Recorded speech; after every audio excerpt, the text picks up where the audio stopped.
We're continuing with questions, and today I want to return to something that I've talked about a couple times but keep getting questions about, and that is the topic of rewards.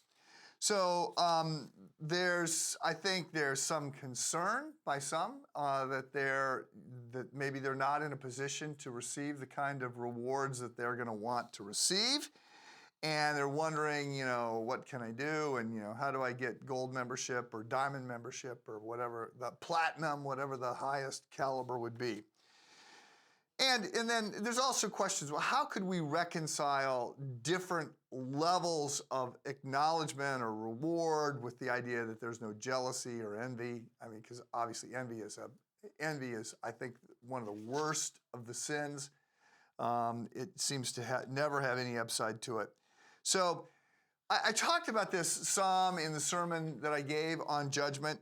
And I just want to note, the Bible does not portray some, communist, egalitarian utopia.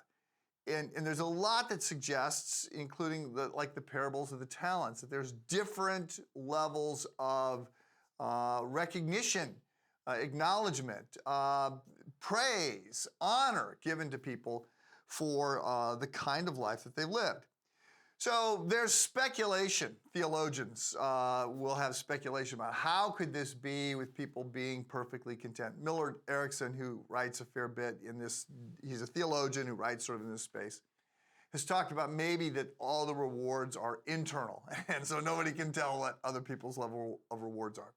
I've also heard it discussed that, we're different size vessels and that every vessel will be filled to the top with joy. So it's just that some will have the ability to enjoy even more joy than others, although everybody's joy will be complete to the top. Okay, I don't know. I want to pause here and say we don't know. There is a lot. There's a half dozen places that talks about crowns as being some kind of reward. There's a crown of salvation, the crown of glory, and the crown of this. And then in the book of Revelation, there's a part that talks about the elders all throwing their crowns at the feet of Jesus. And so people say that, to the extent that we get a, quote, reward or trophy, like we're not going to hold on to it. We're just going to acknowledge that Jesus is the one who deserves all glory and honor. I'm not worried about this. I want to acknowledge, I do think that when we are perfect, we could take great joy in somebody else being honored above us. I've been at Christ Church now for 25 years, and people will sometimes say, "Oh, you're so, you've been so dedicated, or you've served, so faithfully." And I don't. That's not at all the way it feels. And I have friends that that I went to seminary with, and they've gone to parts of the world that are really, really hard and difficult, and they have suffered in different ways.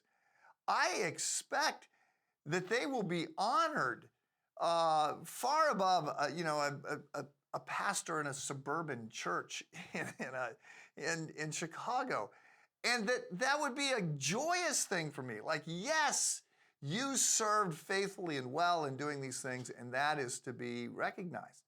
So I'm just not at all worried about this, but I will say, as Jesus said, do not store up your treasures on earth where moth and rust destroy and thieves break in and steal. Instead, store up your treasures in heaven, because there is this clear suggestion by Jesus in the Sermon on the Mount that we will be recognized for the kinds of faithful, selfless, Christ-like service that we give to God and others. Have a good day.